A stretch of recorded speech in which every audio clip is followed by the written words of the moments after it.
તો મિત્રો, સોના ચાંદીના ભાવમાં ઇમ્પોર્ટ ડ્યુટી ઘટાડ્યા પછી થયેલા ઘટાડા બાદ હવે ખૂબ મોટા સમાચાર આવી રહ્યા છે, જે સીધા સોના ચાંદીના ગ્રાહકોને મોટી અસર કરી શકે છે. જો અત્યારે કોઈ નિર્ણય લેવામાં ન આવે તો તમને થઈ શકે છે મોટું નુકસાન. તો શું છે આ સમાચાર? કઈ રીતે અત્યારે સરકાર નવું પગલું ભરવા જઈ રહી છે? અત્યારે તમારે શું કરવું જોઈએ? સોનું ચાંદી ખરીદી લેવું જોઈએ કે રાહ જોવી જોઈએ? ભાવ ઘટવાની કેટલી શક્યતા? કયા સંજોગો ઊભા થઈ રહ્યા છે આગામી 1 કે 2 વર્ષમાં? શું સોનાનો ભાવ 45,000 જેટલો નીચે જઈ શકે કે નહીં? આવી પણ વાતો આવી રહી છે, તેના પણ જવાબ આજે આપવાના છે. ખૂબ જ અગત્યનો વિડીયો. તમામ મિત્રો આખો વિડીયો જોવે, અને નવા મિત્રો હોય પહેલી વાર વિડીયો જોતા હોય તેઓ ખાસ વિડીયો જોવે આખો, અને ચેનલ સબસ્ક્રાઇબ કરવાનું, ફેસબુકમાં જોઈ રહેલા મિત્રો પેજ લાઈક ફોલો કરવાનું ભૂલશો નહીં. શરૂઆત કરી દઈએ ઝડપથી. તો ચાંદીના ભાવથી શરૂઆત લઈ લે. તો ચાંદીના ભાવમાં ઇમ્પોર્ટ ડ્યુટી ઘટ્યા બાદ મોટો ઘટાડો થઈ ગયો છે. અત્યારે ચાંદી ગુજરાતના શહેરોમાં વેચાઈ રહી છે પ્રતિ 10 ગ્રામે 830 રૂપિયાના ભાવમાં, એટલે કે 83,000 રૂપિયા પ્રતિ કિલોના ભાવમાં ચાંદી વેચાઈ રહી છે, જે થોડા દિવસો પહેલા 90,000 સુધી ભાવ હતો. 7,000 રૂપિયાનો ઘટાડો ચાંદીમાં થયો છે. આંતરરાષ્ટ્રીય ચાંદી પણ અત્યારે દબાણ હેઠળ છે અને લગભગ $28 આસપાસ ટ્રેડ કરી રહી છે, જે $32 ઉપર જઈ આવી હતી પહેલા. તો ચાંદીના ભાવમાં જે કાંઈ ઘટાડો થયો છે, એક તો ઇમ્પોર્ટ ડ્યુટીને લઈને થયો છે, બીજું ચાઇનાથી જે સતત સમાચારો આવી રહ્યા છે, ચાઇનીઝ ઇકોનોમીમાં જે નબળાઈના સમાચારો છે, ત્યાં ઉદ્યોગોમાં ચાંદીની ખાસ માંગ હોય છે, તેની મોટી અસર ચાંદીના ભાવ ઉપર થતી હોય. તે માંગ ઘટવાની અત્યારે જે શક્યતાઓ ઊભી થઈ છે, તેને લીધે ચાંદીના ભાવ અત્યારે ખૂબ પ્રેશરમાં છે.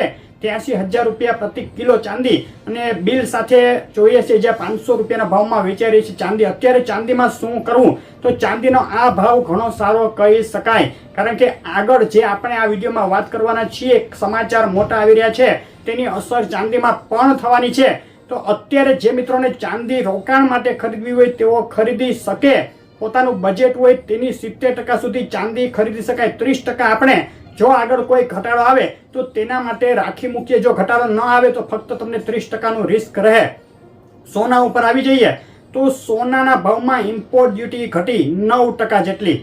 તોતિંગ કડાકો થયો. બિલ વાળું સોનું અત્યારે વેચાઈ રહ્યું છે ગુજરાતની બજારોમાં, ભારતની બજારોમાં 71,000 રૂપિયાના ભાવમાં 24 કેરેટ 10 ગ્રામ. બિલ વગરનું સોનાનો ભાવ 72,000 રૂપિયા. હવે તમને થશે કે આવું કેમ થયું? જે બિલ વાળું સોનું, મતલબ આપણે જે કહીએ તે 3% જીએસટી સાથેનું સોનું હોય છે, જ્યારે બિલ વગરનું સોનું એ હોય કે તેમાં તમને જીએસટી બિલ જ નથી મળતું. બિલ વગર તમે ખરીદી લ્યો છો તો તેનો ભાવ જે બિલ વાળા સોના કરતાં 3% ઓછો હોવો જોઈએ, તેની જગ્યાએ અત્યારે વધુ ચાલી રહ્યો છે. તેનું એક સૌથી મોટું કારણ છે ઇમ્પોર્ટ ડ્યુટીમાં ઘટાડો, જે અપ્રત્યાશિત વધારે ઘટાડો થઈ ગયો, ધારણા કરતાં 9% જેટલો. તેને લઈને જ્વેલર્સ મિત્રો મૂંઝાઈ ગયા છે. જ્વેલર્સ મિત્રો પાસે 9% ઇમ્પોર્ટ ડ્યુટી ભરેલું સોનું અત્યારે પડ્યું છે. તે ઓછા ભાવે વેચવા તૈયાર ન થાય તે સ્વાભાવિક છે. નુકસાની જાય, તેને લઈને બિલ વગરના સોનાનો ભાવ અત્યારે ઊંચો ટકી રહ્યો છે.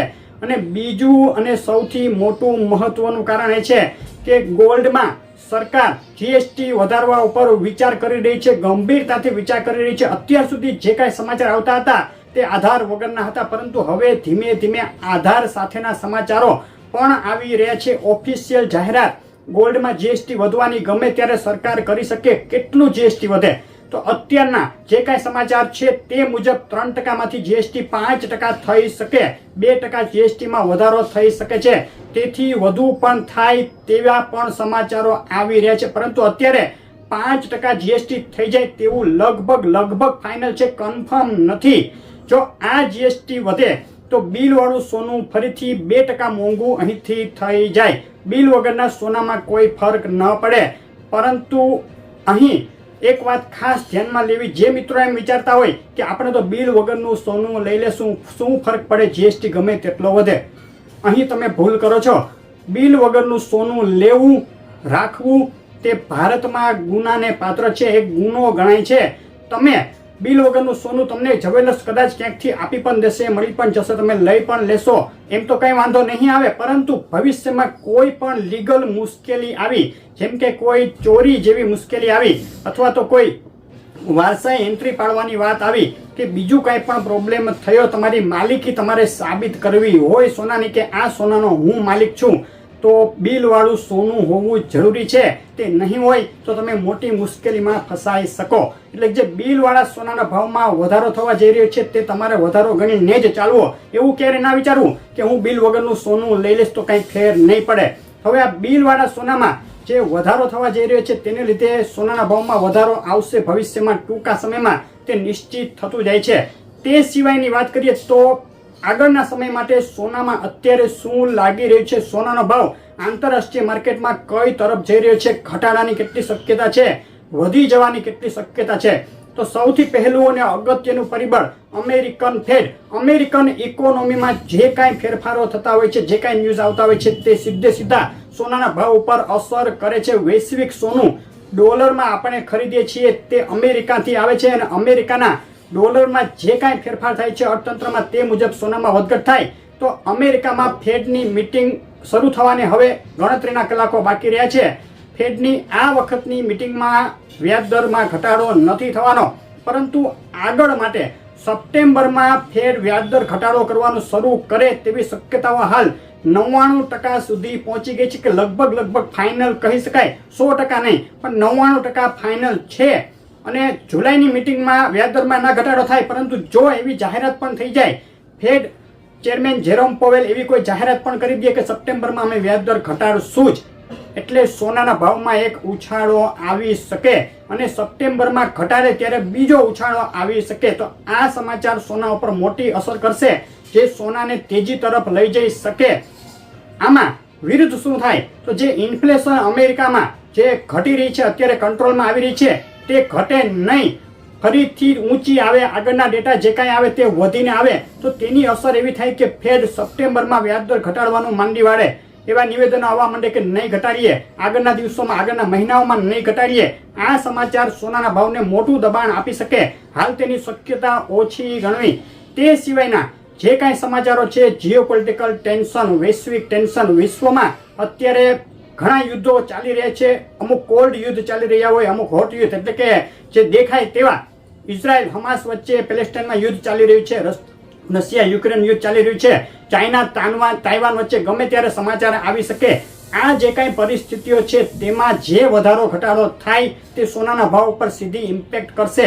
આ યુદ્ધ શાંત થઈ જાય, એક પછી એક સમાચાર આવવા માંડે કે યુદ્ધ શાંત થાય છે, સીઝફાયર થાય છે, ચાઇના તાઇવાન નથી હવે લડવાના, તો સોનાના ભાવમાં ઝડપથી ઘટાડો અથવા જે કાંઈ એક્સેલેશન થાય, એટલે કે કોઈ મોટો સંઘર્ષ થવા માંડે, સમાચાર આવવા માંડે તો સોનું આગળ ભાગવા માંડે.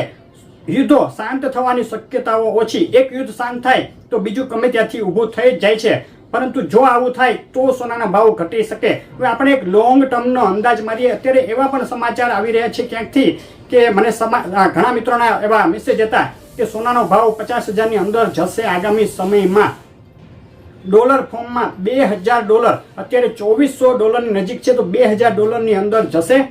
તો એવી શક્યતા 1% ગણી શકાય. નથી એવું ના હોય, કારણ કે પાછલા સમયમાં પણ ઘણીવાર જોયું છે કે એક તેજી પછી મોટું કરેક્શન આવેલું જ છે. સોનાના ભાવ $1,800માંથી $1,200 થયેલા છે જ.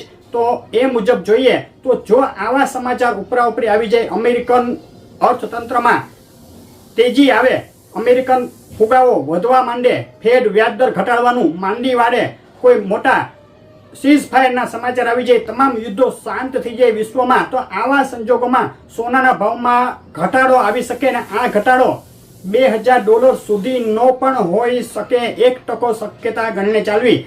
આવા સંજોગોમાં સોનાનો ભાવ 60,000 કે તેથી અંદર જાય, 45,000 જેવી શક્યતાઓ તો નથી દેખાતી, પરંતુ જે કાંઈ કહ્યું તે ફક્ત 1% શક્યતા ગણીને ચાલવું. 99% સોનું અત્યારે ફંડામેન્ટલી મજબૂત છે, આગામી સમયમાં પણ મજબૂત રહેવાનું છે.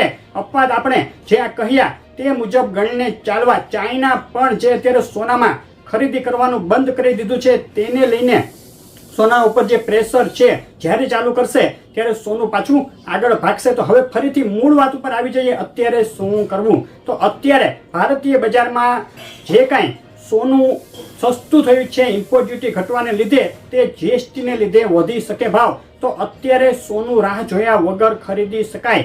કમસે કમ તમારું જે કાંઈ બજેટ હોય, લોંગ ટર્મ માટે તમારે સોનું ખરીદવું હોય તો 50% સોનું અત્યારે ખરીદી લેવાય કે જેથી કરીને જીએસટીમાં કોઈ 2 કે 4% વધારો આવી જાય અને જે ભાવ ઉછળી જાય તો તેનાથી તમે બચી જાઓ.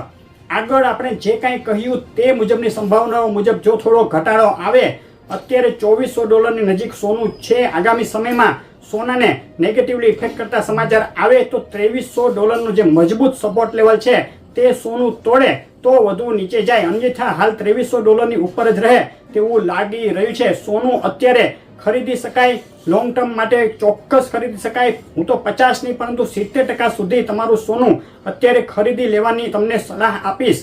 ઘટવાની બહુ રાહ ના જોવી, કારણ કે તમારે લોંગ ટર્મ માટે લેવું છે 2 વર્ષ માટે, તો આગળ ભાવ વધવાના જ છે. તમને 2 વર્ષમાં તો તમારું નફો મળી જ જશે. તો આ રીતે અત્યારે સોનાના ભાવમાં જીએસટીને લઈને જે સમાચાર ચાલી રહ્યા છે, અમેરિકાના અર્થતંત્ર અને ફેડની મિટિંગને લઈને જે સમાચાર ચાલી રહ્યા છે, સોનું ફંડામેન્ટલી મજબૂત, શોર્ટ ટર્મ માટે થોડા પ્રેશરમાં રહી શકે. આપણી બજારમાં જીએસટી વધવાને લીધે ફરીથી ભાવમાં થોડો ઉછાળો આવી શકે એવું એક તારણ અત્યારે નીકળે છે. આગળ જે કાંઈ સમાચાર આવશે તમને તુરંત મળશે. જે બજારમાં ભાવ ચાલતા હશે તે ડેઈલી ભાવ આપણે આપીએ છીએ રોજના વિડીયોમાં, તે જોવાનું ચૂકશો નહીં. તમારા શહેરનું નામ જો એ લિસ્ટમાં ના હોય તો અમને કોમેન્ટમાં લખીને મોકલો, અને તાજો ભાવ જે વધઘટ થતી હોય તેમાં તાજો ભાવ જાણવો હોય તો પણ કોમેન્ટમાં લખીને મોકલી શકો. તમારા જે કાંઈ સુઝાવ હોય, સલાહ સૂચન હોય તે પણ કોમેન્ટમાં લખી શકો. વિડીયો કેવો લાગ્યો ખાસ કહેજો, તમને અમારી માહિતી કેવી લાગે છે કોમેન્ટમાં લખજો. આગળ આ રીતની માહિતીના વિડીયો જોવા માટે વિડીયો લાઈક શેર કરી ચેનલ સબસ્ક્રાઈબ કરવાનું, ફેસબુકના મિત્રો પેજ ફોલો કરવાનું ભૂલશો નહીં. આભાર.